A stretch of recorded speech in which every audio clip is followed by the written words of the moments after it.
Not every show can be your Oscar-worthy moment. Okay.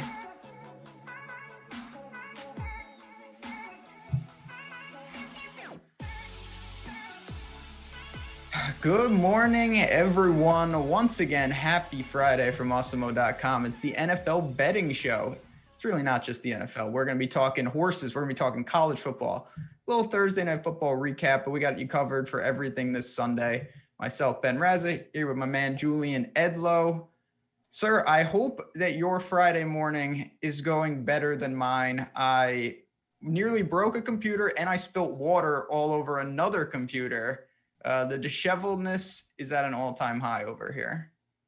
Yeah, no, I haven't broken any computers. I probably could have just bought myself a new computer if I hadn't been betting games this week. So yes, you look at it however you want to look at it.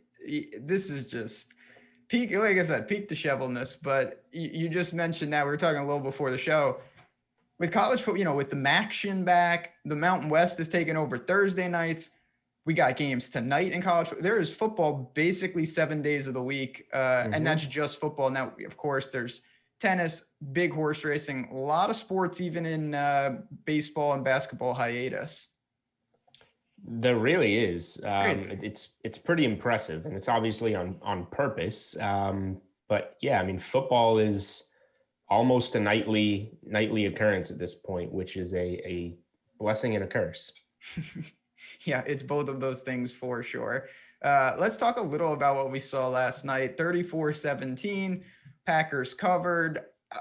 Listen, the Niners were rolling out, Richie James and co. They had nobody left offensively. I don't think anyone was particularly surprised to see the Packers roll. I did not bet the game. I had a couple props, as did you. What did you think of Thursday night? Yeah, so I mean, I started out with it kind of went as expected. Like, you thought this was either going to be Packers win big, or the 49ers just get the run game going and can survive on defense and just muck up the game and turn it into a grinder.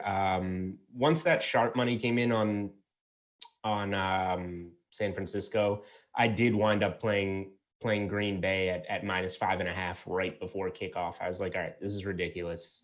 I have to take the Packers at this point.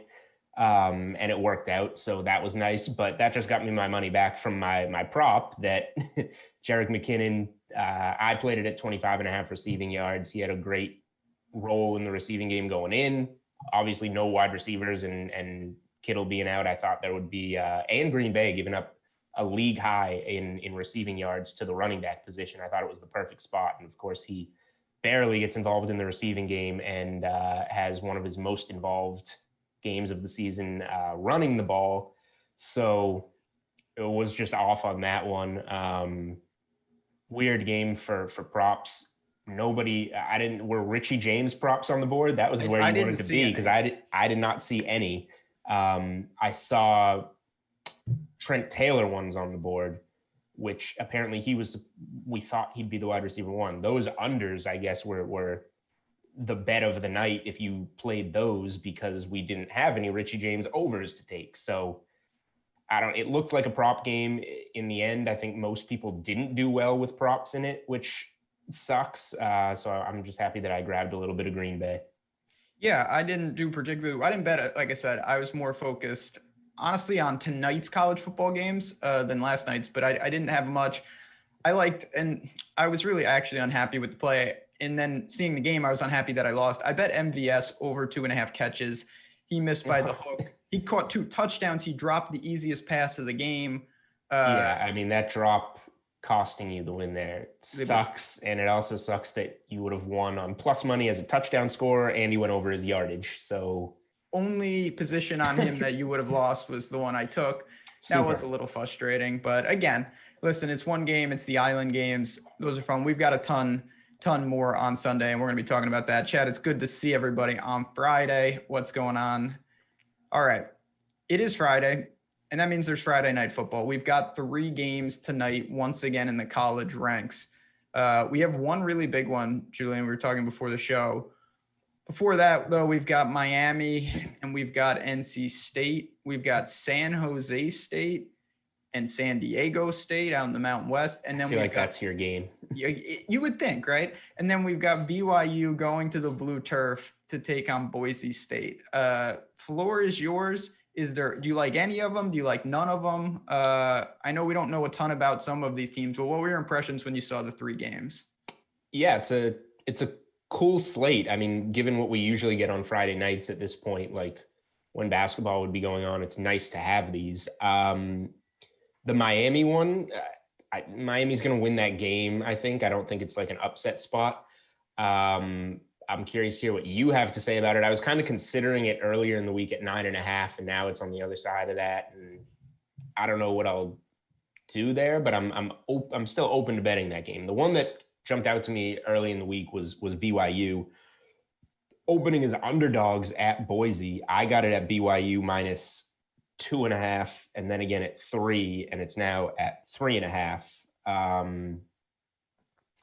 I'm not going to pretend like I know a ton, but I did watch the whole Boise game against Air Force last week. They covered in a 49-30 win, but they got a little lucky with, a kick return, some things bounced their way, and giving up that many points to Air Force.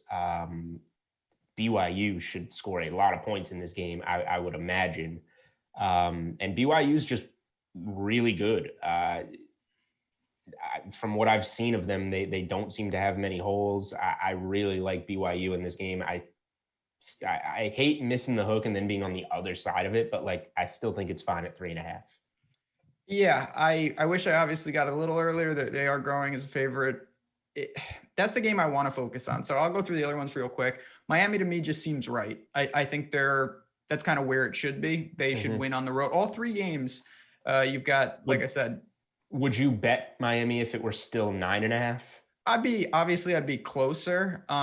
It would be Miami or pass for me in the game. I think De'Aaron King will do enough, but I'm just not really looking to get there. I do think, listen, if you want to open it up, I think they're a fine teaser piece.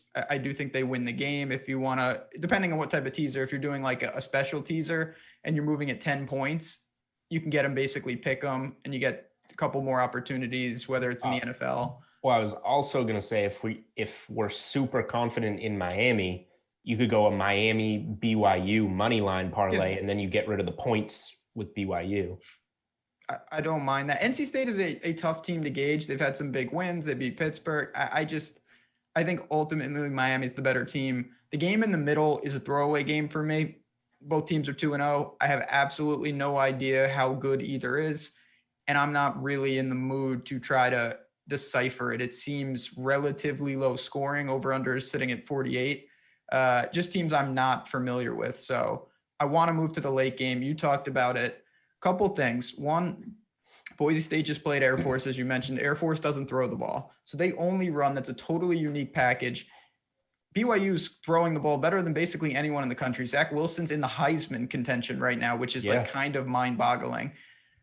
Boise has 2 very good quarterbacks. They opened with their starter. He got, I guess, hurt, and then they brought in Jack Sears, who's the USC transfer. They're going to be ready to go. They've got weapons. I think 62.5 is actually a pretty interesting number. I know it's a public side. I do think it goes over, though. Both these offenses are just too good through the air for this game not to get up and down, in my opinion. I like that take. I do think that we're going to see some points. And the way, you've mentioned that you've watched these teams a little bit. Both of them, particularly BYU, they're an explosive. They take shots down the field. Zach Wilson is one of the best yards per attempt in the country right now, and it's because he's throwing bombs, to Romney and Co. They just have a lot, both good running games. I think the strength of BYU's defense is up front, stopping the run. I actually think they could be exposed a little through the air with Boise. We saw that against Houston. They played Houston. That was their best win. I think BYU is the better team, though. I'm on the same side as you in this game. And then the last thing I want to ask you about here, it's kind of crazy. BYU is 7-0. Boise's only played 2 games. I do think having that many reps under your belt is an asset this part of the unique season. Yeah, I was going to say BYU is pretty polished at this point. Yeah. They're up and running, and Boise's still good. They're ranked 21. They're in the rankings for a reason. Not that you ever want to factor that in. I'm just saying the perception on them is that they're good. But yeah, just 2 games and one's against Air Force. So there's just not much there. Whereas BYU has kind of been tested and, steamrolled teams when they've needed to steamroll teams. Now I'm interested in the total. I'm thinking about it. Like, yeah, how many, I'm just really confident that BYU does well. So like if Air Force just scored 30 against them, why am I not playing BYU over 32.5 team total in this game? I like that. Now, the one thing that's a little tricky is Air Force only run. Like Air Force had 400 yards rushing. Obviously BYU is not going to do that. It's a different type of test, but BYU is also a different caliber of team. So to me, BYU is going over that team total, and I think that Boise will keep pace at some point. Ultimately, BYU is the better team in my mind. Even going on the road up to the blue turf, it's never easy to play there. But again, this is not normal times with home field. We know that. To me, it feels like a 42-28 type game, like one of those where both teams will have points. Ultimately, I think Zach Wilson's the better of the quarterbacks, and I think BYU is just the better of the teams. It is public, though. Interesting. So, yeah, it is what it is. It is what it is. I do want to ask you really quickly, because certainly tomorrow, me and Matt Gajewski will be breaking down all the college games. Is there anything you want to really quickly touch on for Saturday before a little bonus segment here, before we talk a little Brews Cup and then we get to the main course with the NFL? I do. I'm sure there's some weird games to get into, and I don't know if this is a good thing or a bad thing. Like this week, the things that jumped out to me are the big Friday night game, BYU public side, and then the 2 games that jumped out to me, honestly, on Saturday are Florida and Georgia and Clemson and Notre Dame, which are the fun games to watch. So it's fun to be betting on them. But I really like a side in each game. I have Florida plus 3.5, and I have a little bit of Florida money line. Kyle Trask has been really good this season. Another guy like Zach Wilson that's in Heisman contention now that Trevor Lawrence has kind of opened things up by going out for a couple games. I think it's a really good offense that, Georgia's defense is for real, but that's going to be an interesting test to see how Florida's offense does against Georgia's defense. I think on the other side, we've seen Stetson Bennett take steps back, steps back the last couple of weeks. And if Kenny Pickens, right, Georgia's wide receiver 1, George Pickens, but yeah. Kenny Pickett is the Pitt quarterback, but yeah, they've got all right, too many, whatever. College football. George Pickens, that's what I'm saying. If he's out, that's another significant piece missing from that offense. I don't have that much faith in Florida's defense. This game is also neutral field. This is in Jacksonville. Not that, I don't know what home field means, but it being in Jacksonville, I think probably helps Florida more than it helps Georgia, if it means anything. So I like taking the points even at plus 3 with Florida. Talk to me about Clemson and Notre Dame. Trevor Lawrence is out, obviously. Do you side with the Tigers still? Obviously, the spread is certainly lower than it would have been if he was playing. Or do you go with Notre Dame? So this one, I can't get over the value. Like the value better in me is I'm all over Clemson minus 5. The look ahead line when Lawrence got COVID, I know DraftKings and I think FanDuel had it up most of the season and it was like 9.5. It moved all the way to 15.5 at one point in time for this game. And now that Clemson kind of struggled with BC for a half, I think that got us even more value here. But we saw what Clemson came out and dominated that second half the way that they should have dominated the game. So I'm not really worried about it. I think the quarterback is fine. I think that Clemson's just the more talented team, and we're now getting like a 10-point discount on this game. I don't trust Notre Dame in these big spots. They're never tested and they always kind of win everyone over, and then they're thrown into these big spots and they're not ready for them. This is different, I guess, now that they're in the ACC and, they're at home and whatever, but I can't get over the value here. I don't think that the downgrade at quarterback should be, changing this line by like 10 points. I'm all about Clemson. So I want to know where you stand on these two games, if I'm just being a public square or if there's anything to them. Well, I'm going to ask you one more thing, and then I'll dive into these games. On Awesemo right now, you have an article about the Heisman. I do. What do you think that Trevor Lawrence being out does to that, and who do you think takes over as the favorite due to the situation? So I wrote this article because it was the epitome of line shopping and how important it is. So Trevor Lawrence, I know on DraftKings, was minus 167 to win the Heisman before this happened. He like an odds-on favorite, Russell Wilson MVP type of bet. And he went to plus 400 on DraftKings, but just plus 200 on FanDuel. So here's the thing. If you like Trevor, I don't necessarily have an opinion. I just have, if there's two guys you're going to bet on right now, for me, it's Trevor Lawrence on DraftKings or Kyle Trask on FanDuel.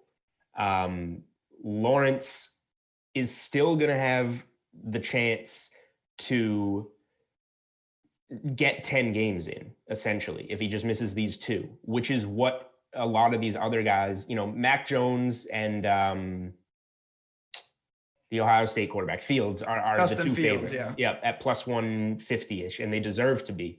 But Lawrence is still going to get the chance to play the same amount of games as them after missing these two. So him at plus 400 now becomes better value to me. The other side of it is if Lawrence is going to kind of fall off, I don't know if Mac Jones and Fields have the type of lead that they're being priced at over a guy like Trask, who also is going to have the opportunity to get around 10 games in. Him at plus 3,000, what you're going to need is him to have a good game and beat Georgia this weekend, and then he would shoot up the board and be, in the neighborhood with those guys. So for me, Jones and Fields are two, you're not getting enough value on them. It's either the value on Lawrence going from minus 167 to plus 400, or you go for a long shot and Trask at plus 3,000 and hope that he has a good game against Georgia, and then you're right in the mix of things. Last question on the Heisman. Do you think there's any scenario where Zach Wilson can get in the actual mix? Maybe they would have to go undefeated, right? You would say, and have some big games. I haven't even looked at the rest of the schedule. I don't know if there's a big game that he can knock somebody off to get it. I prefer Trask at the same or similar price. But Florida already has a loss. If everybody else racks up one loss and BYU goes undefeated and Wilson puts up big numbers, I guess you can sprinkle there. That would be a huge story if he won the award. But yeah. Yeah, I'm with you there. I like Clemson as well. It's just tough. I mean, Ohio State obviously hasn't played a lot. We haven't seen them. Anything else on Saturday before we move on, or are you just focusing on these big-time games? I was looking for other games. I just somehow landed on the big games. So if you have something else that jumps on Saturday, I'm all ears. I want to hear it, and I want to hear your thoughts on Clemson and Florida. Well, if you can hear me, because it's anarchy out here with the leaf blowers. I don't think it's bad. I can't really hear. Well, I know you're trying to make me talk for the whole show now. Yeah, I am. Carry our college football segment, which is totally unfair to me. I know, man. I put you in a bad spot. At least you're not talking horses just yet. If we were in the horse racing section and you need that would be extra. We would be in trouble. Extra brutal. No, I mean, like I said, I will look at the lines tomorrow for Saturday. I think Clemson or pass. I don't like Notre Dame in a spot. I was impressed. Did you see the backup quarterback for Clemson last week? Their freshman? Yeah. What did you think? I was pretty impressed. I mean, I know it wasn't the cleanest game, but he looked good. No, he looks like a, legit NFL caliber prospect type of quarterback, just as you would expect, the guy after Trevor Lawrence when he leaves to be. So he's getting thrown into the fire a little early. I think that ugly first half against BC is getting us just between Lawrence and the ugly first half against BC without Lawrence is getting us so much value on the Clemson number. But none of that was really on the quarterback. He played a great game. And if we take that second half, Clemson clearly bounced back the way it needed to bounce back. And I expect it to come out operating that way in this game against Notre Dame, who's a good team, but I just don't see the Irish as good enough to keep up within a touchdown of Clemson. I can't get over the look ahead line. Like, how many points is Lawrence actually worth when you have a really good backup quarterback? A lot, but not, I don't know, about 10 points or something. Yeah, that's a lot of points. A lot of points. I do want to point out tomorrow we got my boys, UMass, 45-point dogs to Marshall. Team total is not team total. The over-under is only 55, so UMass not expected to do much. I probably would lay the points if I had to in that game, as pathetic as that is. UMass worst team in the country. I don't see a ton else. The Pac-12 is starting. We'll have to see what's up with teams like Oregon, USC, Arizona. They're all playing for the first time. They're obviously the last conference. Big Ten is getting going here. But I think really just staying tuned. The very last thing I will say on college, and thank you for carrying that segment while this anarchy outside my window took place. Coastal Carolina is legitimately good. I know we've kind of joked around at times with them, and we've bet them in some spots. They're legitimately a good team. I'm going to continue to bet them. I don't know if you've been on them at all this year, but keep an eye out. They are ranked, and they're worthy of being ranked. Yeah, I've faded Coastal Carolina once this season, and I forget what game it was. Maybe Louisiana, but either way, I watched the game and I was like, I'm not fading them again. And I've bet on them a handful of times since, and it has worked out well. Big number this weekend. I think they're getting a lot of love from last week. Their quarterback was hurt. I mean, he returned last week, and we saw what they can do. They're just a good team. I'm not saying I'm betting them tomorrow per se, but keep an eye on them just long term. They have a real chance to just run the table. What do you think about Florida, Georgia? Man, it's so tough. Florida, they had the hiccup with they had to shut everything down. Even though I mean they got a win shorthanded, and now it seems like everybody's back. Yeah, no, and they have you mentioned they've got Trask, Kyle Pitts is unbelievable. It's going to come down to can Florida stop the run? We know what Georgia wants to do. They want to run the ball, Zamir White and co. Over-under's just 53. To me, I mean, my first impressions, and certainly I'm going to dig in more, I think it's kind of a toss-up game. I would take the 3.5 that's sitting there in a 50-50 type spot, neutral field. Florida should be, from what I've heard, ready to go. We'll have to check on the COVID situation, but I think it would be Florida or pass for me right now. Are you worried at all about Florida's offense against Georgia's defense? Like when I bet Alabama against Georgia, I was like, I'm not worried about Alabama's offense. They're going to score. Are you worried? Well, I'm definitely worried. It's not the same. Georgia's obviously an elite defense, and Florida's not even in the same tier as Alabama offensively. Right. I just don't know exactly how good Georgia's offense is either. You mentioned Bennett. I'm not overly sold on them. This is a Georgia offense fade, I think, mostly for me, is what I'm trying to do. That's fair. I have no problem with, again, I think there's probably easier games out there, including Clemson. I'd rather bet Clemson than bet anyone in this game. But all right, we've talked about that. Chad, if you have any questions on college, like I said, show tomorrow morning. I'll be there. Slack, articles on the site.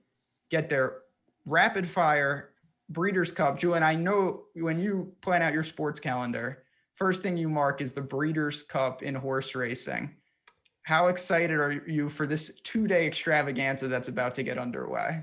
Didn't know it was happening until we sat down to do this show. I'm not even going to talk. I'm just going to let us save some time and you go, and then we'll get into NFL. Beautiful. This won't take long. I will have an article posted. Couple things. So there's some races today. There's a couple 2-year-old races, which are the younger horses. The horses, I guess, in theory, you could see next year for the Kentucky Derby. Golden Pal runs today, 6th race. He's going to be the favorite.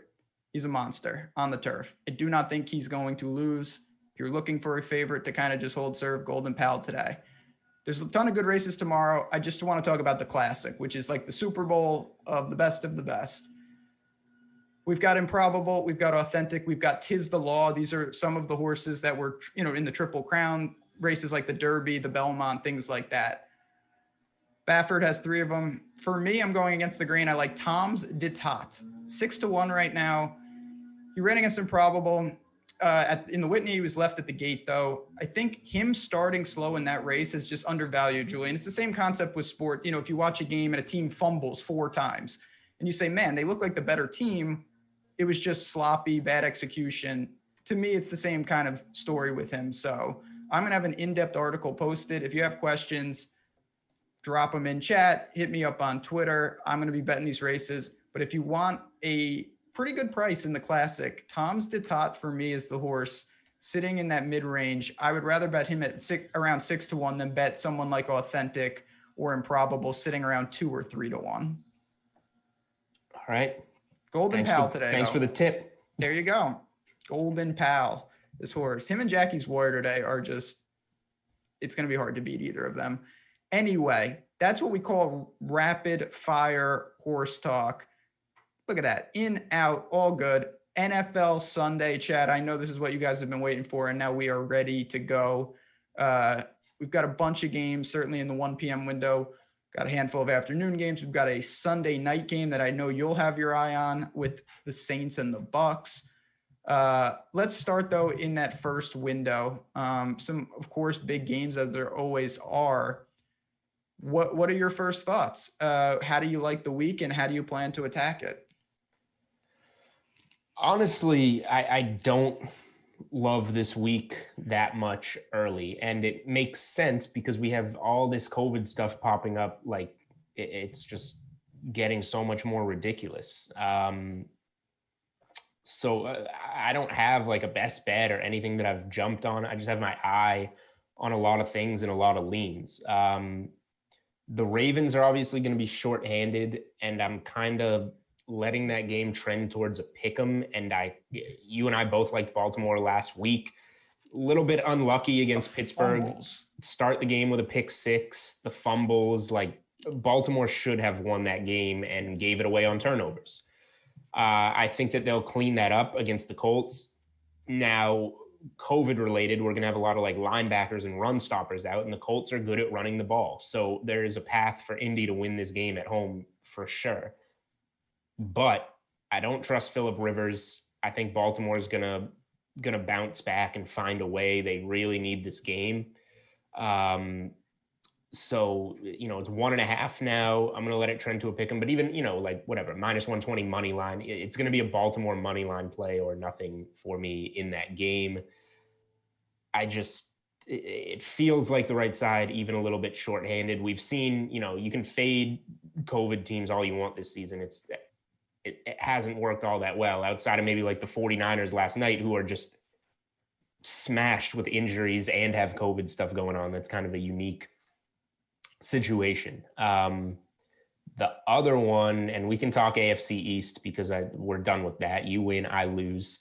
Thank you, Cam. Yep, that was a costly fumble. Yes, it was. Didn't bet at all in that game, but I have the AFC East futures. I still believed that the Patriots would grind out like a 9-7 type of division win, and it's not going to happen. But I don't like the Bills this week. I like the Seahawks coming east. Everybody, they're coming east again. They've eventually got to fail. They're 8-1-1 against the spread their last 10 trips east. They dominate this spot. The Bills' defense is not good. I like that the Seattle running backs are dinged up because it forces, even though Seattle's been passing more this season, it forces Seattle to pass even more and just leave the ball in Russell Wilson's hands, throw it to DK Metcalf and let him truck people over or run past them. I do like the Seahawks on the road, -3, maybe buy it to 2.5. I like that a lot. Yeah, looking at Odd Chopper right now, 3 is there. The money is pretty split. A majority, I'd say, is on Seattle right now, but it's nothing extreme. Like when you talked about Baltimore, it's a very public side. It's one I'm on as well. I don't trust the Colts at all. This is a little more evenly dispersed. And Seattle is the team that really does handle, I don't even know if you want to call it adversity, but they handle going east as good as any team I've seen. No problem. They've got weapons on the outside. I think this is a more important game for Buffalo, even though they had the big win. You gotta compete in a game like this. I know it's a tough spot, but Josh Allen, who I'm a huge fan of, has not been great. I think there's reasonable excuses. It was pouring against Kansas City. The Jets, he didn't score, but he wasn't terrible. And then last week he was poor, but Belichick always does a good job against him. He needs to play well in this game, and they need to play well. So I'm probably not going to bet the game. I don't know how I back the Bills, even as plus 140 is a little interesting. I just don't really think I want to go there. With so many games, there's just better spots, including the Ravens, as you mentioned. So I know they're besides the Chargers, there's no other team that blows leads like this team. But we do have to look at, do you read into the fact that Atlanta realistically could be, 5-2, something like that, and say, man, they're only a 4-point favorite at home against the Broncos, who, listen, they made the comeback, props to them, but I don't think Denver's a very good team. I like Atlanta in this spot. I hate backing teams that find ways to lose games rather than win them. But to me, they're just clearly the better team, and they are at home. Yeah, I knew you were going to be here. Yeah. You won't let go of the Falcons. Nope. Nope. Obviously, their record is worse than it should be. It doesn't reflect exactly what type of talent they have. But also, they're the Atlanta Falcons that just find ways to lose if there is a way to lose. So Correct. they need to build up a big lead in this game, most likely. Even to cover 4, like they need to be up double digits late. Very late. Yes. I don't know. Like I'm not backing the Broncos at all. I just don't know if this is a game that I'll bet, but you have one of these for me every week. One of these crappy games teams that you just love. So maybe by the time Sunday rolls around, I'll be jumping on the Falcons. I do. If the other thing I want to look at in this game, in terms of player props, and I don't know if they're listed just yet, but I want to see where Jerry Jeudy's line is. I was actually very impressed with him. Yes, he's had some bad drops, but he's getting the targets. He had 10 plus targets again last week. Atlanta secondary is bad. I think the Falcons win this game, and it sets up another Drew Lock passing volume in the fourth quarter. I think that Jeudy has a big game here. He's interesting on the DFS side. So even though I like the Falcons, I think that certainly some skill position players for Denver will be effective.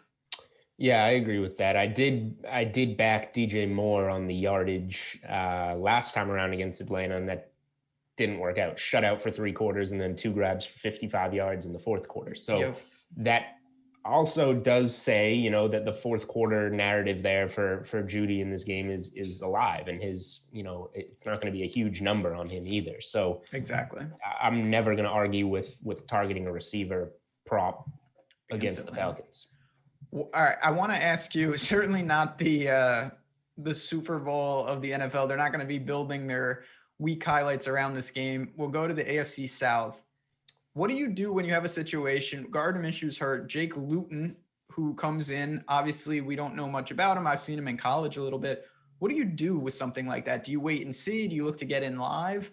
Or do you say, you know what, the blinds makers may be inefficient. I'm going to take this spread right now. Yeah. So how good is this kid? So I'll say this. I actually thought he was a pretty good player at Oregon State. They were horrible. So it's really hard to get a read on a guy who's on a bad team. Like they've made strides recently, but when he was there, they were just a very, very bad team. That makes it tough. So this was the first game that I saw this week at 6.5 and said, if there's a teaser that I do this week, this is a teaser piece on Houston. And that this is my go-to spot, basically finding a 6.5 that I love, and you get that 6 and it puts you, right on the number for the money line, but getting better odds than a 2-team money line parlay. So this is kind of like been my bread and butter this year. The thing is, I don't know where else I want to go. You could try and get Kansas City down to 4. You could try and get Pittsburgh down to like 8, but you're still, I don't want to be on that side of the touch. Like touchdown. Pittsburgh, I think, is going to steamroll. We'll talk about that game, but still. The other one that makes me crazy nervous, I mean, what you should have done probably is done it with the Packers last night. Yep. But I didn't trust that enough and just bet the Packers before kickoff. The other one, Tennessee, is okay. I was going to say the Patriots, and I have no faith in the Patriots. But are the Jets going to win? I don't think the Jets are going to win this game. I think the Patriots are. I'm not laying the 7 on the Pats, but I don't see them losing this game. That would be the low of lows at this point. So I think that I'm eyeballing a Houston, New England teaser. I'm not super confident in it like I am, coming in here with some teasers on other weeks. I mean, listen, a teaser where you're backing 2 road teams never is going to feel great. 2 road teams that have a 1-win road team and a 2-win road team. Yeah, that's also a little dicey. So I'll break them up individually. I don't know how big of a drop-off, if any, Minshew to Luton is, because he wasn't exactly lighting the world on fire. Mm-hmm. So Jacksonville's got some talent. Houston is Houston. I've been saying the whole, like, if you take out that Colts game, and I know we're not just going to throw out wins, but people be talking about who's worse, them or the Jets. Right. And that game was that was week 1. That was a long time ago. Now the Jets, I actually think they've been, dare I say, a little better lately, as pathetic as they are. I'm not going to say they're going to win this game. I do think if I had to bet the game, I would bet the Jets plus 7.5. I think it could be a pretty ugly game, 24-21 type. Teaser I have no problem with there. If I had to make a 2-team teaser, though, I would put in the Titans. Okay. I know they're coming off a bad loss. You would be you're with me on Houston? Yeah, I think Houston is fine. I would rather use the Titans than the Patriots. I think coming off a bad loss against Cincy, I have no faith in Nick Foles at all. I just don't. I think the Bears offense is broken. Yes, the Titans have fallen back to earth a little bit, but they're going to run Derrick Henry even against this front. I trust Tannehill more. They're back at home. They need these games. They can't be messing around, especially with the Colts possibly stealing one against Baltimore here. Tennessee, I think, bounces back and is just fine in this game. I think they get it done. Fair enough. I don't have much of a take on that game. I don't know. That's one like where you are on the Jets kind of. If you made me bet the spread, I would probably take Chicago plus 6.5. But I wouldn't argue with you on Tennessee winning. I need to feel that game out. Chicago's obviously got a little bit of COVID. Aren't you a noted Bears hater? Oh yeah. Okay. But they've got me shook. Like they're all over the place. Every time I have teams with futures going head to head, the only one has gone my way. I forget which one. It was the Bucks beating up on the Raiders. Yeah. That was the one moment where I was like, okay, things are breaking my way today. Every other time I have a clash of futures, they both go against me. I do not trust Chicago. Chad just mentioned their offensive line is hurt. They've got a lot of problems, and I just don't think that Derrick Henry is going to wear them down. They do. What? I almost want to bet the Bears. The Bears are like even money to miss the playoffs now. I kind of want to bet the playoff, and we're going to dive, it's the midway point. I'm going to say next week, I'm going to alter kind of how we do the show, and we're going to devote some time to really taking kind of a mid-season report and talking about some playoff things, because I think this is a good time to take some positions. Whether you want to talk about division winners to make the playoffs, teams are starting to bounce in and out of it. Like the Niners might be just done. That could open up a potential spot for teams like the Cardinals and teams like the Bears. And the Niners are done. There you go. So if they're done, the NFC East is done. Right. Are the Vikings going to get back in it? Like that's a big question. And one we can dive into, but I want to ask you about a couple more games here. One is, you briefly talked about it. Any position on the Chiefs, or are they just like, you think they're going to win, but who knows by how much? So it's trending. Like I see DraftKings, a couple of books are down to 10 on Odd Shopper with the 10.5 showing. And this one opened much larger. If this was 9.5, I would consider the Chiefs. even more importantly, if it was 9.5, then I would start to look at like 7-point teasers. And you could get Kansas City -2.5 and like Pittsburgh -7, like something like that would appeal to me. Or you just use Houston again and get them to the pick and go with Kansas City -2.5, something like that. So if we get on the right side of 10 here, I'm good looking at Kansas City a little bit. Yeah, as we bring up the game page, as you can see, all the money for good reason on Kansas City here, and it's hard to really argue with them. I don't think McCaffrey, if he comes back, is not going to change much, to be honest. No. The Chiefs are just too good. Good comment from chat talking about what you were saying about the Bears. They say, bet it, Julian. They don't have the tiebreaker over the Saints or Rams. If the Bucs win the South, the Bears are screwed. I don't even disagree with that. The Bucs are -200 to win the South, I think. And if they win this week, which we'll get to in a second. Huge Sunday night game. Huge Sunday night game. But before the Sunday night game, a couple things. Before we even talk about any more games, as Nightbot tells you, NFL rankings are free for week 9. You should go check them out. It's one of the many premium tools normally that we have over at Awesemo.com, projections, ownership, rankings, the things that Alex Baker and the entire team use to try to take down some big prizes. Obviously, we want you guys to join Awesemo Plus weekly, monthly, annually. We have packages from sport to sport, all inclusive in our platinum. You can really find the right thing for you, and there's no better time. The Masters is next week for golf. I'm going to be doing a lot for that. I cannot wait. Great time of the year. I think some edges will have with it being in November, so we'll be talking about that. And yeah, horse racing, we got it all covered. Article will be on the site. Certainly get in Slack. We'll be talking about it all day. We've got some 4 p.m. games, though.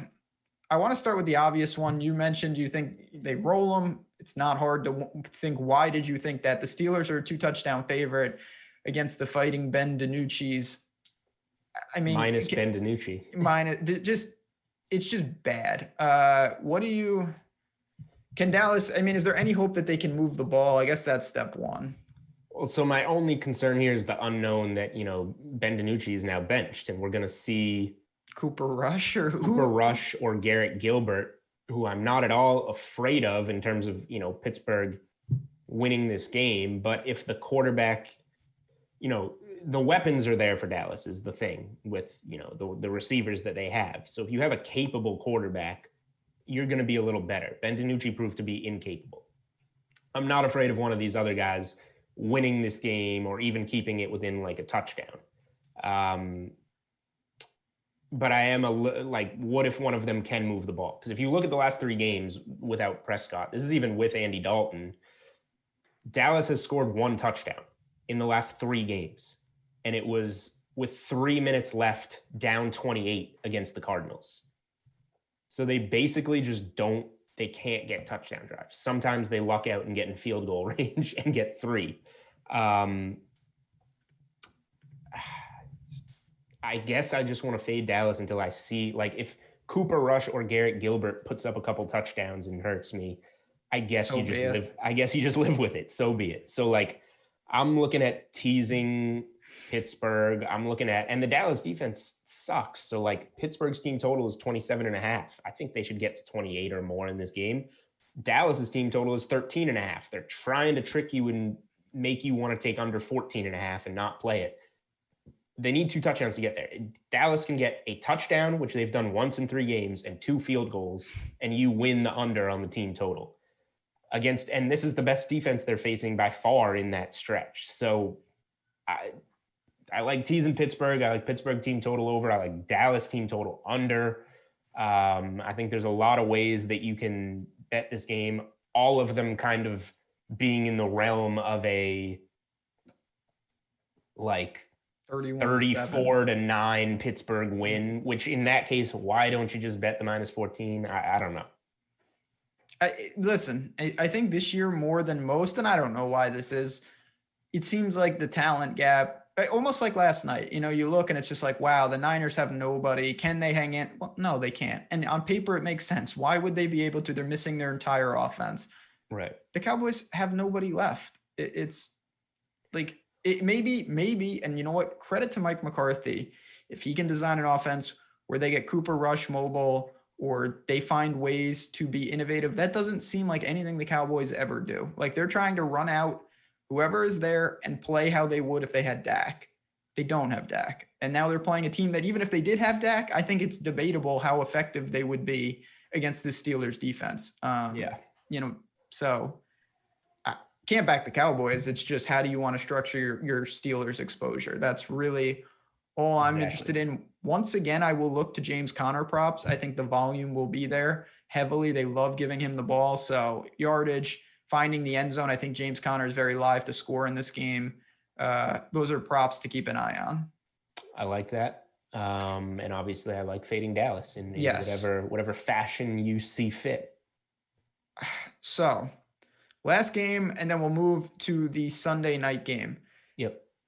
Last time we saw this team was maybe the wildest game I've seen all year. Somehow they beat Seattle. The Cardinals against the Dolphins. Now the Dolphins are coming off a bizarre win, in my opinion, where they throw Tua in there and then they got multiple defensive touchdowns, a punt, the punt return and whatnot. I was all over the Rams there. I'm not going to even go down. Miami's defense was like the most popular play in 10 years in DFS. Somehow everyone's got a crystal ball these days. 3.5-point favorite for the Cardinals at home.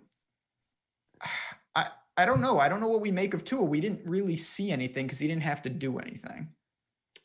Yeah, it's interesting. Arizona's coming off the bye, so that people kind of forget that they just beat Seattle.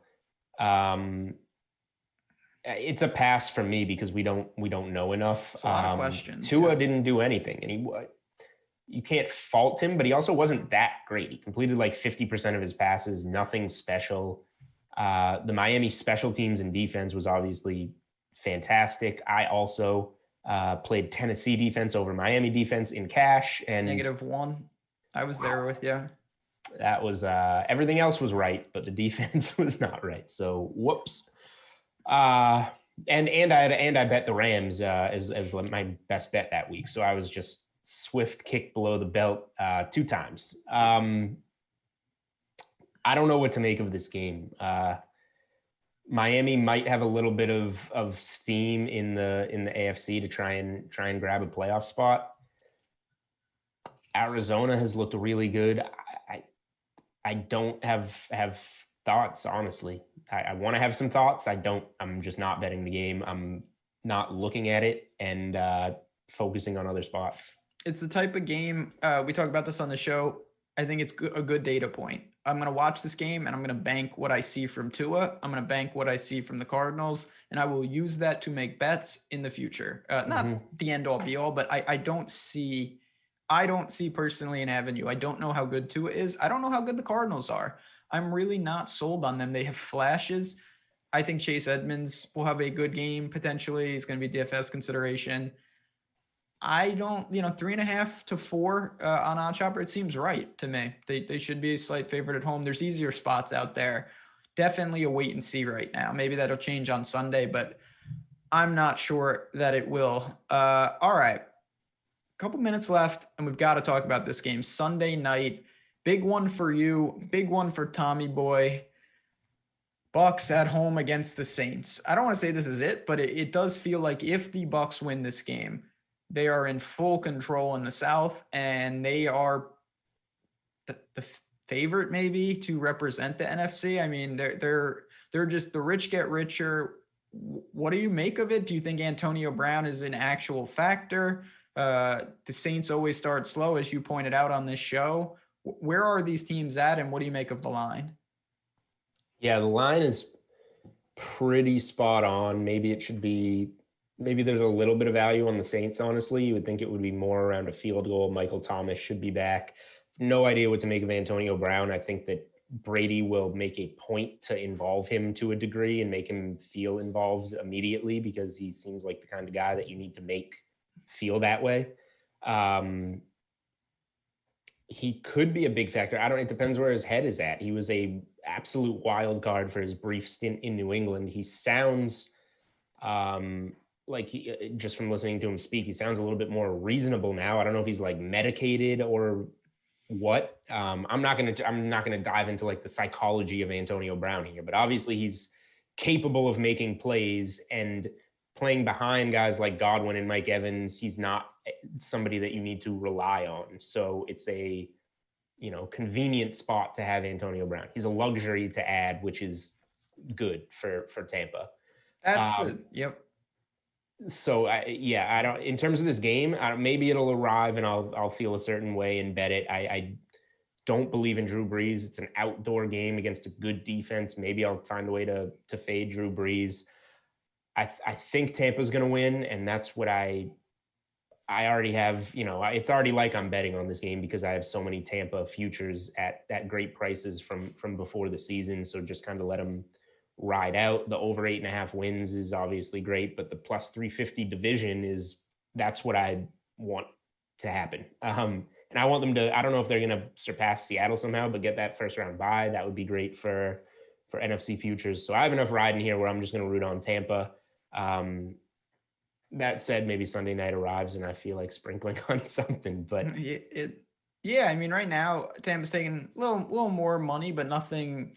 I don't see anything extreme. It's kind of split down the middle with some of these on the game page, which is one of the many reasons you should go to Odd Chopper. We have so much there in terms of the injury reports, the line movement, a lot of key pieces of information that we're using on the show.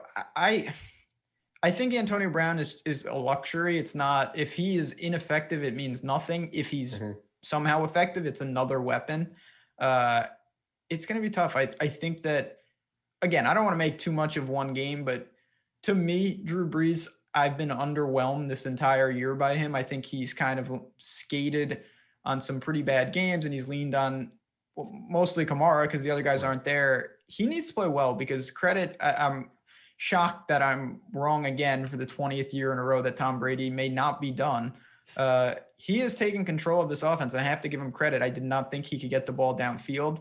He can. Scotty Miller's been unlocked, obviously Evans, and this is with injuries. I mean, Godwin's been in and out of the lineup. They've got the running backs. The line is protecting him, which is the key to Brady. He doesn't like to be hit, as we all know. Right. I think that I feel much more confident that Tampa will play their game. I think the Saints can beat them if they play their A game, but they certainly will not hang in this game unless Drew Brees finds ways to actually move the ball. I was not impressed against last week. They should have blown past Chicago. That game went to overtime. You can't be doing that against teams like Tampa. Right. And of course, Chicago beat Tampa, but I don't know what to make of that, to be honest. Game. And Tampa's been pretty locked in since then, although they beat the Giants on like their C game, which was weird. The Giants are playing a little better lately. I got to give them first of all, I'm shocked that you skipped over Giants Washington. I thought that was a game that was like your whale play this week. So it's not. It's certainly not. I do think, again, going back to, and I'm not going to make this play, but you were talking about teasers. I would rather play the Giants plus 7.5 than use the Patriots this week, to be honest. I think that game, or plus 8.5 for the Giants. I think they hang in the game. But those teams Washington is just awful on so many levels. And I don't think I can do it. We talked about that. We have a couple minutes left, Julian. And I always like to get your take on this as we end the show. Survivor has been pretty straightforward. Like, you want to take the Chiefs last week, which, like I did, just as easy as it comes. Of course, you burn them. This week, it's kind of similar with Pittsburgh. Do you take them against the Cowboys? If you don't, and say you don't have the Chiefs left, like, where do you go? Is there any other spot? I guess it's kind of like, who do you feel just confident in those money line picks? Yeah. So I do go Steelers if I have them. If I have them available. I think that there has to be some regression for Pittsburgh at some point. They're going to lose a weird game that they're not supposed to lose, but it's not going to be this week. It's going to come after this week. It's going to be in the division. The Browns or the Bengals are going to get them. That's what I was going to say. Like, I can see Joe Burrow getting like a huge win over the Steelers, something like that. So yeah, I use Pittsburgh. And if you don't want to use or don't have Pittsburgh and you are out of Kansas City, I guess you're looking at Houston. Whew. I don't know. You're going to say Tennessee. Yes. You're right. I am. Yeah, I don't know. I guess I fade the Jags. I think that, again, this just speaks to, there's a fine line between you want to save teams, but you also don't want to take an unnecessary, like, to me, if you have the Steelers, I don't think they're a good team. I don't want to say that they're not, but I'm not worried about burning them. I'm just not. Like, I'll get rid of them and I'll move on. You're not going to be going against the grain, but let other people chase. Let other people try to take some teams in maybe not the safest spots. They're 2-touchdown favorite. They're by far infinitely more likely to win a game than basically everyone else. The Chiefs, I think, is debatable, but most people don't have the Chiefs left anyway. So on that note, I think we've got it covered. Obviously, stay tuned. 11 a.m. Eastern, we've got Josh Engelman and the man himself, Alex Baker, talking a little NFL strategy. Certainly, we've got some season-long content, start 'em and sit 'em, with Kyle and Matt. Tomorrow, college football with me. There's probably MMA. On the contrary, Jordan knows. He's got it all covered behind the glass. Go to our YouTube page. This is perfect way to end the show. This is why you should subscribe and hit the notification bell to our YouTube channel, so you don't have to listen to me ramble off what's there. You'll just get alerts and you won't miss our shows. Get all our content for free, and we do appreciate it, chat. As always, it's been fun. Good luck in football, in horse racing, in college football. Me and Julian are going to bounce on out of here. Follow us on Twitter. You've got the handles right there. If you have any questions, hit up Julian. He's pumping out a ton of content here at Awesemo and certainly on his Twitter feed. Good luck, everyone. See you next week for some Masters talk.